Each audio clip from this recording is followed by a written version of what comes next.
Kris. And it's Wyatt, Elliott from Notebook Entertainment. And you're watching Horrorland News. I really did forget my name.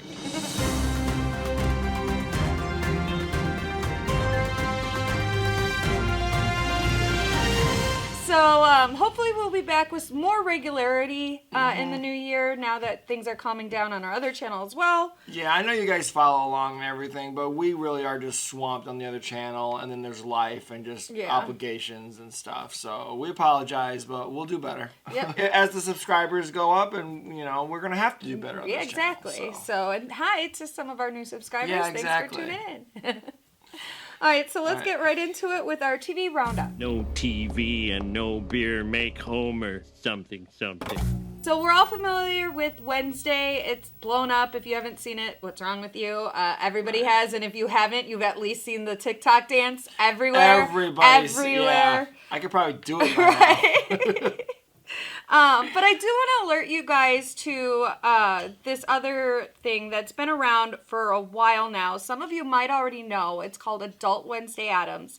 This was a YouTube series that was created years ago. And the creator got a cease and desist letter, whatever, basically from the Addams family, whoever's taking care of it. The Addams family. Well, yeah, Charles Addams family. Right. And they told her she couldn't make it anymore. She did try to pitch it as a show to Netflix and all kinds of streaming services, and they were like, that'll never work. And then suddenly they have their own Wednesday Addams series. She is not allowed to have them on YouTube anymore.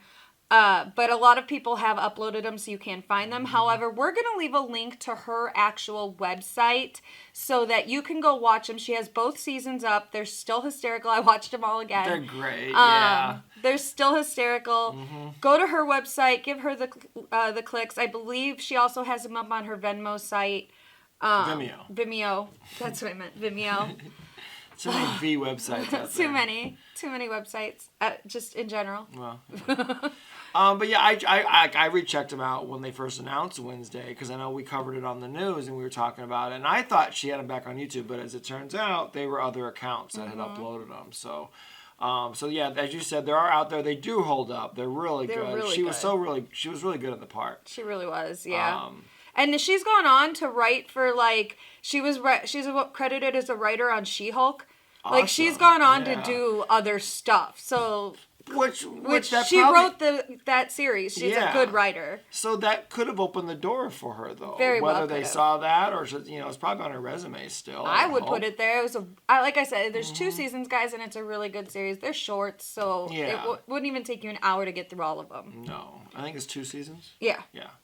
Before they were like, you can't do this anymore. Too many people like it, and we're not getting paid. Well, and that's what happened because she got too popular. Yeah. So therefore they took note, so. It happens. So while everyone's enjoying Wednesday, and rightfully so, I just want to put everyone's attention also back on this indie project that was really good. And I wish she had gotten more recognition from the creators for it. I'm glad you did.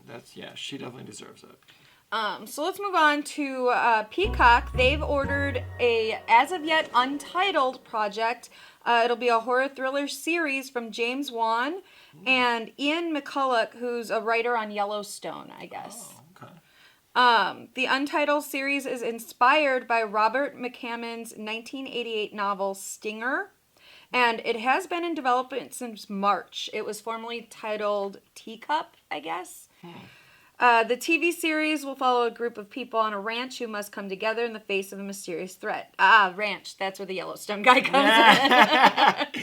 We need a guy who knows about ranches. Wan's Atomic Monster Company and Universal Studio Group's UCP are producing. So the book Stinger, so here's what the book is about to kind of maybe tell us what the series is going to be about. It's set in the town of Inferno, Texas, and takes place over a 24-hour period. Inferno is a town driven to the brink of racial tension, gang violence, and a collapsing economy. But things can always get worse, and they do with astonishing speed. Oh. Sounds kind of timely. Right. It reminds me of that Stephen King book, Desperation, a little bit. I like Desperation. It's a big book, but I got through it, and it was good. It took me a while to get through it, though. It's a big one. That's what she said. Michael, please. There he is. Please. All right, so let's move on to Trailer Park.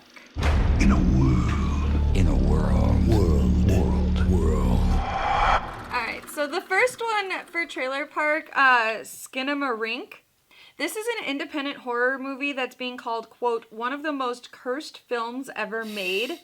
It was actually leaked online before its U.S. premiere. You might have seen it was trending on Twitter a lot last week. If you're still on Twitter, I don't know. It had its premiere at the 2022 Fantasia International Film Festival in Montreal, but it hasn't had its like full-on debut. Oh, okay.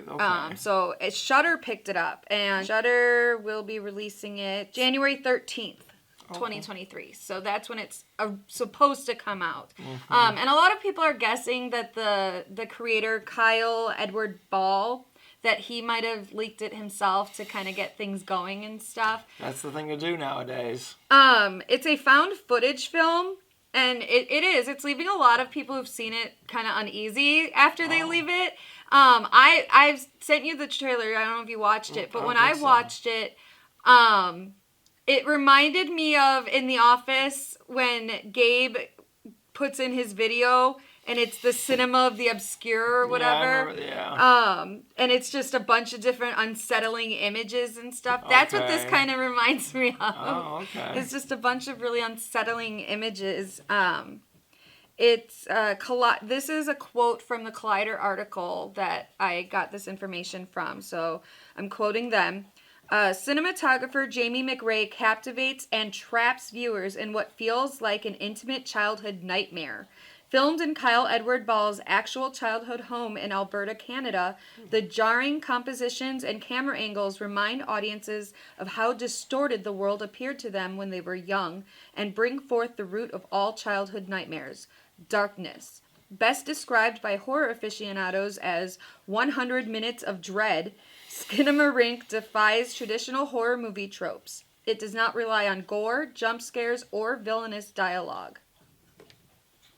Okay. All right, then. So here's what it's about, I guess. Set in 1995, the film begins with two children, Kevin and Kaylee, aged 4 and 6. They wake up in the middle of the night only to realize that they cannot find their father. So like I said, it's been picked up by Shudder. It's going to premiere January 13th, 2023, so it's coming up. And you can watch the trailer now. But yeah, the cinema of the unsettling, or whatever, I think is what Gabe called it. And Well, there's a whole... I think that's what this falls under. Okay, there's a whole cult following for movies that are underground, too violent, too unsettling.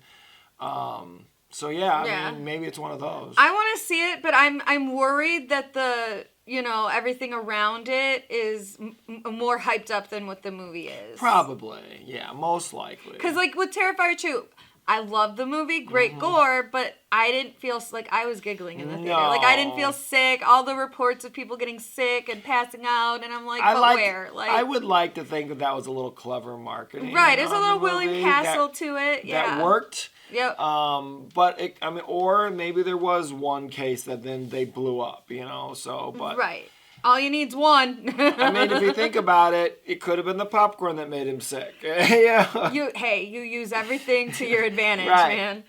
So that's check it out when it comes out. Check out the trailer. We'll leave a link. And then our other trailer we want to talk about, it's not really a trailer, it's actually a teaser from Scream 6. They finally released something. Something, yeah. And yeah, so if you watched it, it's just our main characters on the train, and then there's a bunch of ghost face, and then there's one ghost face that grabs Randy's niece. I can't remember her name. Either, but yeah, it looks fine. This is a small complaint, but this is where we vet on stuff, and we had this discussion. And I think I don't like the title they're doing, and here's why. So obviously the last one was a mock of a meta thing with what Halloween did. So they're calling it Halloween. Here's the difference. Halloween, even though it's a continuation of the first movie, is basically a new movie in its new trilogy. Technically, you don't need Halloween 1976 to make this new trilogy work. Correct. Scream 5, however, is totally a sequel. Obviously, they got requel things in there. But, so now you got Scream 2, Scream 3, Scream 4, Scream again, and now Scream 6, I guess? It's just... No. And I've seen a lot of people pointing this out online where why couldn't you have just, like, you put the V and the line and the M, why couldn't you have just put the V and the M for 5? Yep. And have it hidden in there and then Scream and then, 5. Yep, and then it's still Scream 5 and still Scream at the same time. He said this, and I've seen other people say this, you could have made the S the 5. Like, that's the most obvious one, I think, but they probably didn't want to do that. But if they would have done that, even in the intro of the movie, like maybe the posters could have just said Scream. You don't have to call it Scream 5, but the title screen should have had a little 5 in there. I don't know. I think it's, what my concern is down the road when these are all on Shudder or whatever, there's no Blockbuster anymore. Right, you put on Scream and you're expecting 1996 Scream. And somebody's going to goof that, but it's going to happen with Halloween as well, but it's going to happen here especially. It's just going to get confusing. I'm not going to be as mad though. Like, yeah, I like 76 better, but if I went to watch Halloween in 2018 came on, I wouldn't be as mad. Yeah, you know? I guess right. But I don't know. It's a small issue. Like in the end, titles don't matter. You could call your movie "Buttfuck Massacre," and it's not. And someone probably has. Well, if not, they will now. We're taking that one. If it's not taken, that's ours. All right. You can't have it. It's mine. So let's move on to news. All right, so Matthew Lillard and Josh Hutcherson have been cast in Five Nights at Freddy's. Oh, no shit. Yeah. That's awesome. It's exciting. So I don't know if they're going to be voices, if they're going to be characters. Maybe. We have no idea yet. They haven't said what characters they're playing With at all. those two, I feel like it could go either way. Right, exactly. Very like either Matthew way. Lillard could be his own character. Like, right, he did a lot of voice work, obviously. So amazing at everything he does. So filming is set to start in February in New Orleans. And just to remind you guys, Five Nights at Freddy's follows a troubled security guard as he begins working at Freddy Fazbear's Pizza. While spending his first night on the job, he realizes the night shift at Freddy's won't be so easy to make through. Well, it's going to be directed by Emma Tammy. I don't know who that is, so I don't know I know Blumhouse her work. is producing it. Right.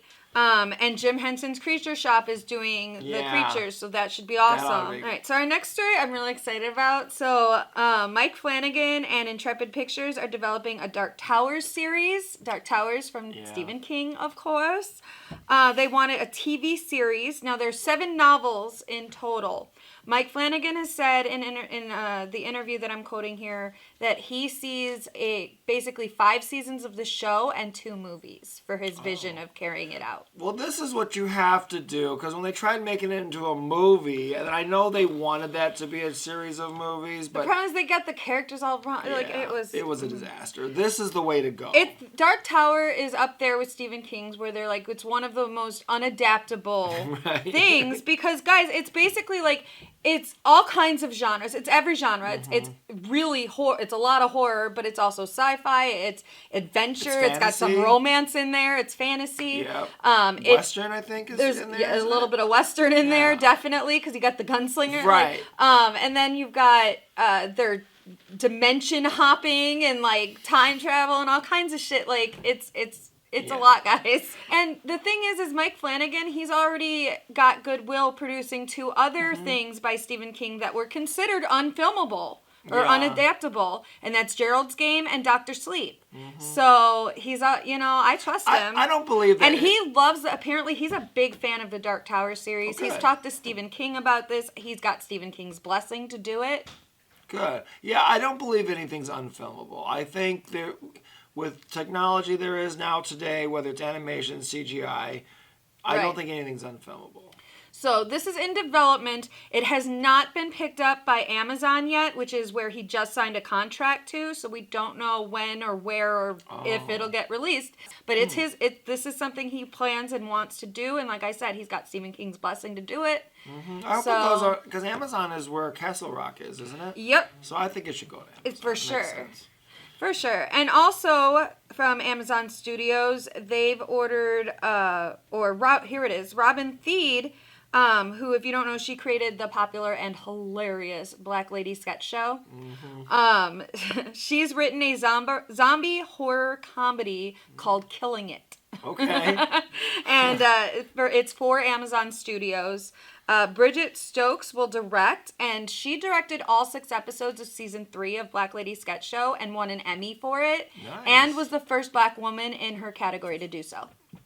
Excellent. Right. So Killing It will show us what happens when 4 best friends attempt to redeem their college reputations by traveling to the Spell House homecoming. Their quest for vindication becomes a fight for survival when a zombie apocalypse begins to terrorize the country. All right. So we don't have any other info, like release dates or anything like that. So I feel like with zombie movies, it's all about your approach to it now, you know, because everything's been done under the sun, but with the right new voice in it, it can be great and entertaining and fun. So exactly, and I think with her and Bridget Stokes, it will be a different voice because like we've got zombie comedy, we've got zombie Shaun of the Dead, we've got Zombieland, we've got anything zombies you can think to do with zombies, we've got it somewhere. We've got it. So zombie romances are a thing, you know. So it's Warm Bodies was awesome. I did like Warm Bodies. It's one of those rom-coms I like. I hear it's getting a 4K release next month. So I don't need that. All right, so let's move on to Indie Film Spotlight.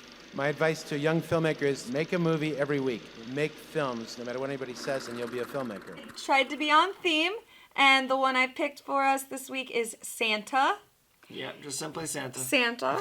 It's a 6-minute, 58-second runtime. So won't kill you to take a look. No, I didn't think it was too long, too short. I think it was good. It was just good. It was a good length. Yep. It's on the Alexander the Titan, one word, YouTube channel.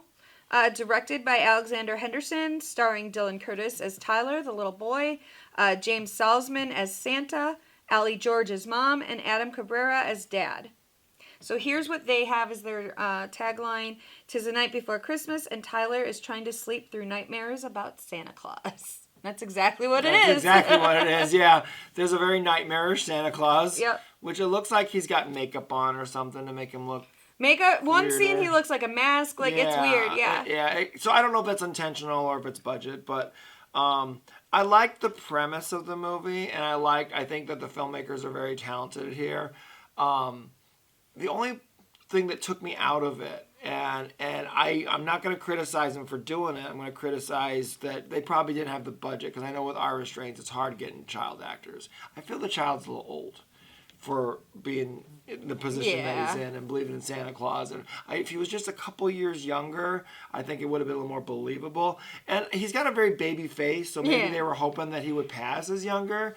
But he's so tall. But that's my only thing that took me out of it. Otherwise, I really enjoyed it. I like the fake outs. And they did use a bit of CGI with like claws coming out of the closet, and but it didn't look bad. It didn't look bad, but you could tell it was CGI. Yeah, and this is one of those creepy atmospheric movies, you know. So like a lot of shorts are, but.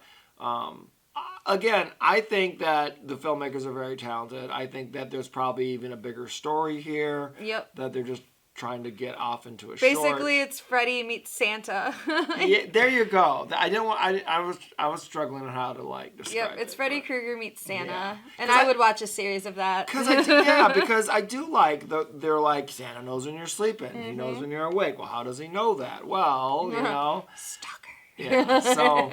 I do like the premise. On that note, I guess this is the last video we're doing for 2022. Yep, so, we do have, on New Year's Day, or New Year's Eve, we'll be releasing our picks for best, worst, and most meh horror movies of the year. That we've seen. Yeah, there were a lot that we missed, but the ones that we've seen, and at the last minute I tried playing catch up to watch them. You're right. So. But yeah, please check that out, and let us know what your lists are. What horror movies did you really enjoy? Leave them in the comments here or maybe in that video. So you don't miss that video, make sure you hit like, subscribe. Ring the bell. And ring the bell. So on that note, I think I've taken up enough of your time for the year, and I'm going to go shut up. All right, and I'm going to go talk over here. Okay, bye-bye. Why did you get it so big? Hey, that's what she said. Jim? No, thanks, I'm good. That's what she said. Pam? My mother's coming. That's what she said. Does the skin look red and swollen? That's what she said. That's my joke. Damn it, Dwight.